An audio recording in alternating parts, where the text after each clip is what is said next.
what do you think in terms of like a mind and body connection that somebody can do to change that identity and who they are to make long-standing change? You want to be a fit person, you have to ask yourself, where would fit people go? What would a fit person do? How would a fit person work out? But ultimately, how would a fit person see themselves? Motivation comes and goes.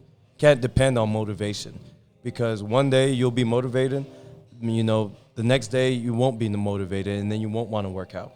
So you have to look beyond motivation to take you there.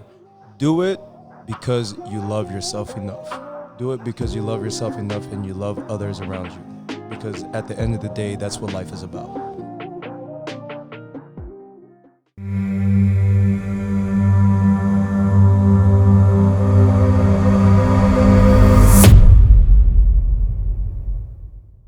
What is up, everyone? Welcome back to The Weekly Intention with Michael Mulder. This is a different format that I'm doing. First of all, I'm shooting in a gym right here with my good friend David.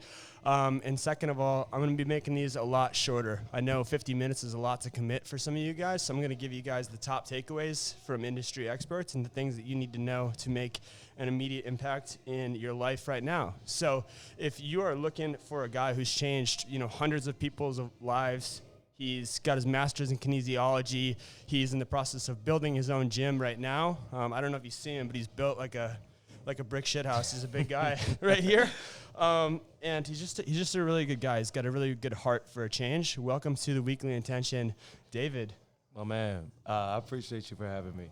Yeah, absolutely. We're happy to have you here.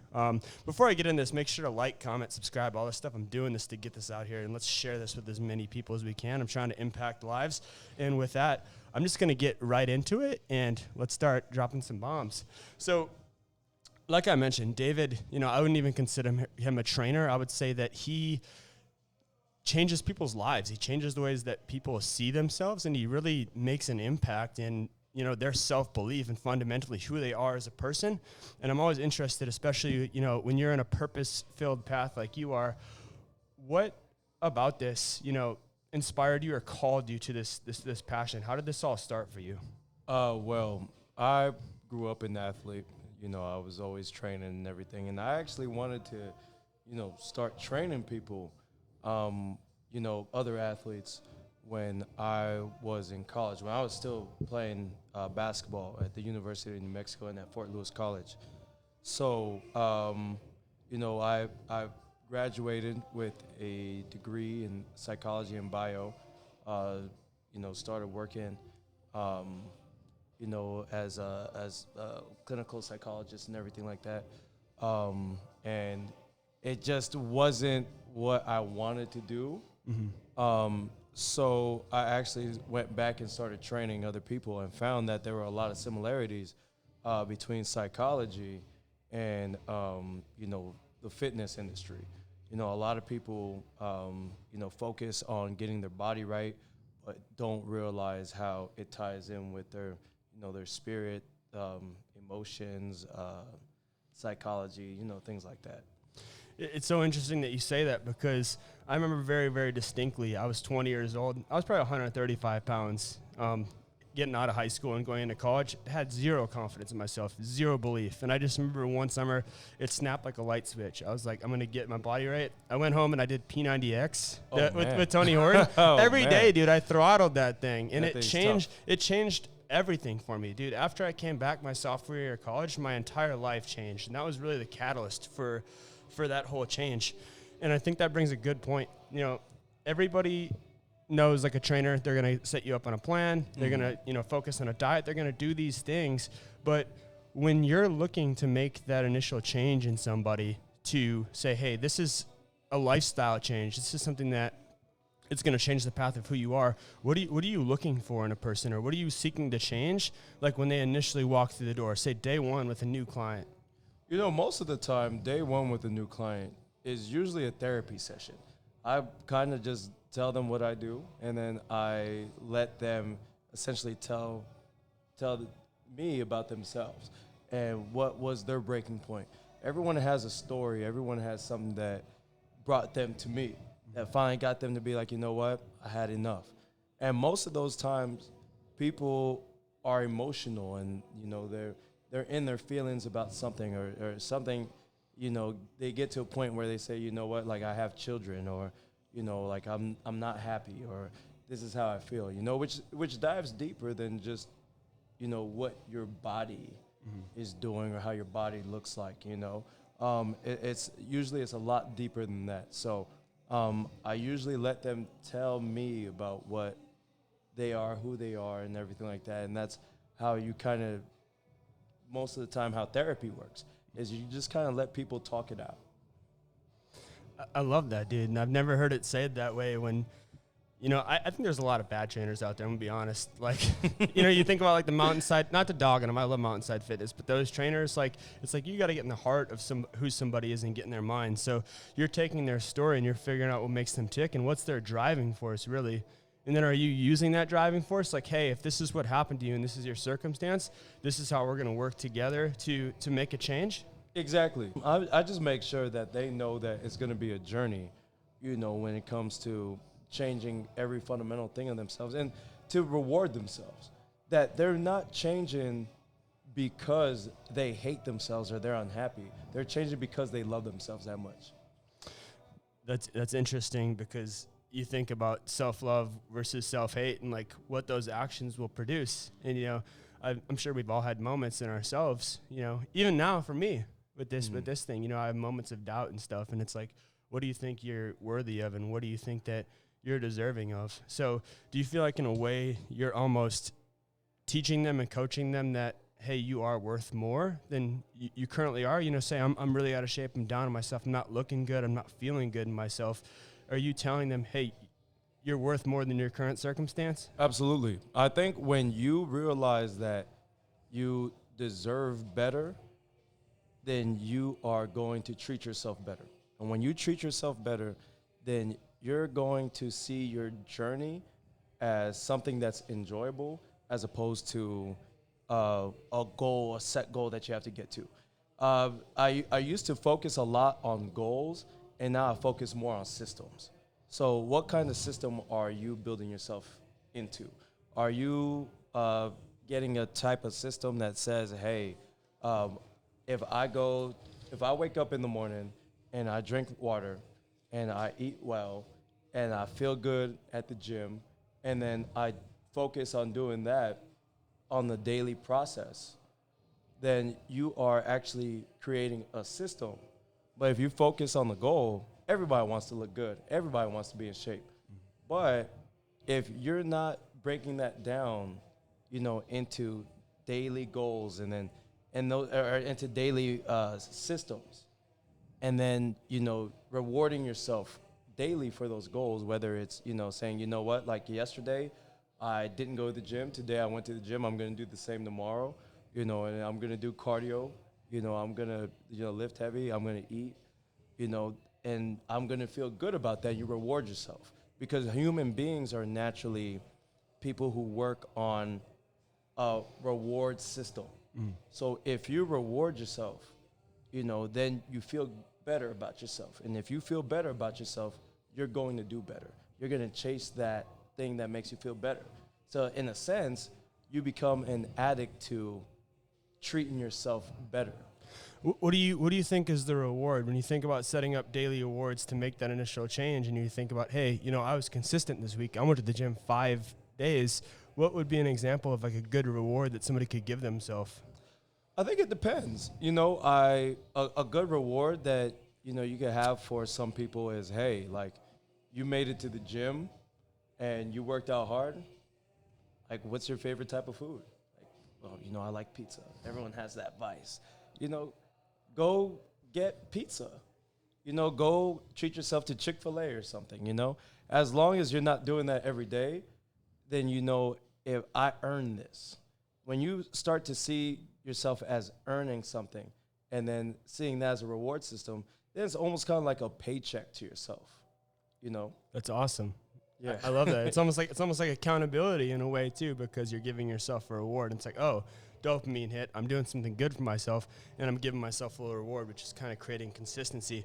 I think that goes into something that I was wondering. You know, we think about environments and like making lifestyle changes and environment changes and behavior changes and all the things that go into it, because the gym is only a small portion of your day. You know, I might be in here an hour and a half a day, but then I've got all these other things where I'm in these environments.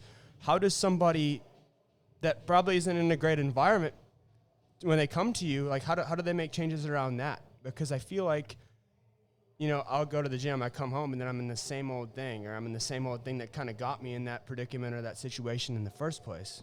Absolutely. I believe in making certain things invisible. So what I mean by that is, if your vice is cookies, instead of keeping the cookies in your house and then trying to avoid it, get rid of those cookies, make it invisible, and then replace that with something that you like. You know, everyone likes something healthy, you know, a healthy snack. My favorite is bananas, you know, so like I have a lot more bananas in my house, and I make it visible. And when something is visible, then you're more likely to be like, oh, I'm going to grab a banana, as opposed to getting cookies a lot harder to get when it's not there. Now I got to go in my car, and then I got to go to the grocery store. I got to go to the QT or something, and then pick up some cookies, whereas getting a banana is a whole lot easier. Dude, that is so true. Like, I'm thinking about myself, because diet was the last thing for me. I could work out consistently, no problem, and put in the work, but really locking in was the tough part. And I realized that if all that food is in the house and you've got all these bad choices around you, I can just go to the cupboard and grab it easily, like the box of Cheetos or whatever the heck it is. So, like, I found that cutting those things out was good, but also, like, finding things that are good tasting that aren't necessarily bad for you, like dark chocolate, like 78% cocoa. I'll jam that all the time. Like, absolutely, it satisfies that need for it. Like Greek yogurt with peanut butter and honey, like things that kind of give you those reward receptors without like the guilt and the shame afterwards. Exactly. So that's what I always tell my clients is, send me foods that you like, try to make it as healthy and nutritious as possible, but also throw in some unhealthy foods that you might like, because then you might use that as a reward system, and then you might later find that it's not as rewarding as it used to be. And now you're getting more and more nutritional value with your food, as opposed to, you know, something that is easy and it's attainable. And most of the time, that's what it is. It's you want to do better, you want to change, and we find ourselves resisting that temptation as opposed to making that temptation invisible. Yeah. So then all of a sudden, when you don't have cookies in the house, or when you don't have, I use cookies because cookies are my vice. You like cookies? Oreos and Chips Ahoy. I will eat an entire sleeve real quick. Dude, I love Oreos too. Oreos and milk. It's so easy to do. Yeah. It is easy to eat 10 of those in one sitting. So well, think about that too, because I think guilt is a big component to that, and making change and feeling good in who you are. You know, you're on a consistent path, you're eating pretty good, and you're doing all the right things, and then you eat something and you can hold on to that. And if you hold on to that too long, that can send you down a bad path too, you know? Absolutely. And I think it's important to whenever my clients tell me like, hey, like I had a bad weekend, or, you know, I didn't, my main thing is when they come in is like, I didn't eat today. Like, I'd honestly, like, I'll look into the camera and say it. I would rather you eat bad than not eat at all. And I could get into that later, but I would rather people eat than not eat. So when it comes to that, a lot of people beat themselves up, and they have to remember that they're human.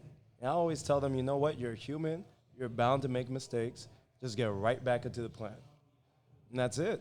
You know, it's not about trying to make up for anything, because a lot of people are like, oh, you know, I need to make up for it. Don't try to make up for it.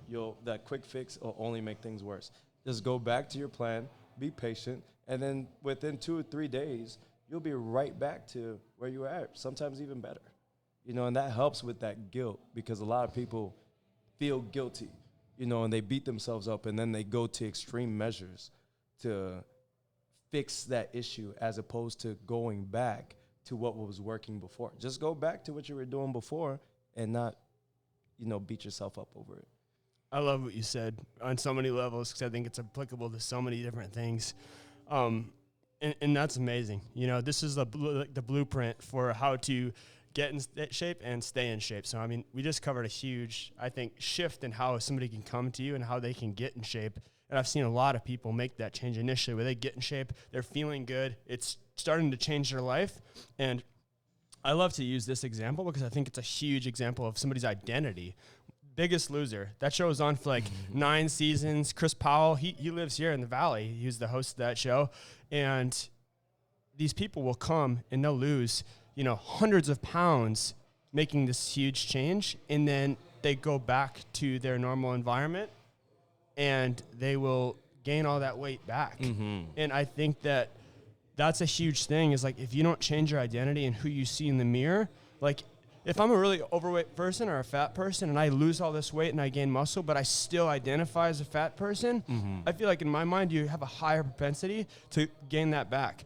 What do you think in terms of like a mind and body connection that somebody can do to change that identity and who they are to make long-standing change? The mind and body connection is a real thing, even when it's scientifically here, when it comes to the gym, is if you tell yourself, you know what, like you stare at, say, your biceps in the mirror and say, okay, this is where I want to feel this, then you'll actually feel it there. So I feel when it comes to changing your identity, you essentially, even before you get to that point, like say if you, instead of saying to yourself, I want to clean my room and I want this room clean, tell yourself, I'm a clean person and this is why, and this is how my room is going to stay clean. So the same way, you might be out of shape. Okay, tell yourself you're a fit person. You have a fit personality. You're around fit people. That's who you are. You're a fit person. So when you are a fit person, you're going to start seeing yourself and putting those, you're going to start practicing who you are as a person. So when, like how you said, if you still see yourself as a out of shape or, obese person, then you're going to go, even if you're in shape, you're going to start going slowly back into what you were before. And then you're going to see, and I see this all the time, especially with fitness competitors, is, they lost a lot of weight, they stepped on stage, they did well, and all of a sudden, they gain all their weight back plus more. And now they have a completely different body type. Yeah. As opposed to like, say, if you keep telling yourself, hey, you know what, I'm a fit person, then right after you step on stage, you go right back to what you were doing before. That got you there. To your actual identity and actually what you're thinking. So you think when people are failing to maintain the change, it's because they haven't actually thought about who they are as a fit person. They might make the change, but they're still identifying as an out of shape person or a person who doesn't work. That's incredible. What can you do as a person, or what can I do or somebody can do as a person to help themselves identify with that? Because that's easier said than done, Like if I'm struggling to make that identity, like for me personally, it took years to look in the mirror and be like, wow, like I have a good body. Like I actually identify this way. What's something somebody could do to make that change happen quicker, or just, I guess, have more awareness around that to say, hey, I am an actual fit person? I think constant reinforcement. And thinking to yourself, what would a fit person do? Who would a fit person hang out with? Where would a fit person go? And once you start doing that, you start, like how you said before, a lot of people don't surround themselves in an environment that's conducive for what they want to do. So when you want to be a fit person, you have to ask yourself, where would fit people go? What would a fit person do? How would a fit person work out? But ultimately, how would a fit person see themselves? Or you're in shape, those are the type of questions you should ask yourself, because that is lending to an identity change. So once you change your identity, even if you're not there yet, then you're going to take a lot more steps to get to where you want to get to, as opposed to being like, I want to look good, I want to be in shape. You have to kind of immerse yourself in that environment and say, you know what, this is where a fit person would go. This is where a fit person would do. This is who fit people would hang out with, and now before you know it, you look around and you've taken care of that environment. That's why I like to put a lot of my clients into groups, because they struggle with the same things. They go the same places, and then when one of them has, a success, then the others reward it, and then they catch motivation, because motivation comes and goes. Can't depend on motivation, because one day you'll be motivated, the next day you won't be motivated, and then you won't want to work out. So you have to look beyond motivation to take you there. And that's where, group accountability and being in the right environment gets you, because now you have accountability partners who tell you, hey, you need to get to the gym because you are creating a new system that's going to get you to your goal. Dude, that's incredible. I follow this guy, David Goggins, and he's a freak. He's been through all the SEALs training. I bought his book, and he's talking about, but there's a lot of reward in misery. If you're willing to go a little bit longer, and basically, if you're willing to struggle more than somebody else is willing to struggle, it's like, why wouldn't I deserve something great? Why wouldn't I deserve this change in my life? I'm doing things that nobody else in my life is doing. And I like to think about it that way. It's like, hey, I'm going to the gym every day. I'm putting in the steps in this video thing, every day. I'm doing the things that I need to do every day. So whether this happens tomorrow or 5 years from now, that change is inevitable because I'm doing what I need to do. And I think that ties so well into the identity piece. It's like, who am I? What would a fit person do? What would a person who deserves greatness in their own life do? Exactly. And it all goes back to, at the end of the day, deciding for yourself, hey, this is what I'm going to do, and then taking those steps. No one expects anybody to be perfect and get it right, but, I genuinely do believe it's an identity change. I love that, man. That's everything that I was looking to cover, from how do you initially get in shape, how do you change someone's belief, to how do they stay in shape. And I think we covered a lot of ground in a short amount of time, like half the time as usual. So let's go on that one. This is the weekly intention. I kind of braced you for this. I get a different answer every single time, but based on your experience and everything that you've done and lives that you've changed, and your own life that you've changed, what's one thing that you would tell somebody right now that they could take and run with to make an impact on their fitness journey and their mind-body connection? Do it because you love yourself enough. Do it because you love yourself enough and you love others around you, because at the end of the day, that's what life is about. Boom. Short and sweet. Let's go. I hope you guys love this. I loved doing this. David's a great guy. Make sure, again, to like, share, and subscribe. I'm trying to get this out to many people as possible, make this dream happen. This is a dream of mine, so I'm pumped up for that. I'm going to start releasing a lot more videos again now that I've got this new format locked down, so I'm excited to share all these with you. And yeah, until the next time, this is Michael and David with the Weekly Intention. Yeah, I appreciate you. Catch you later.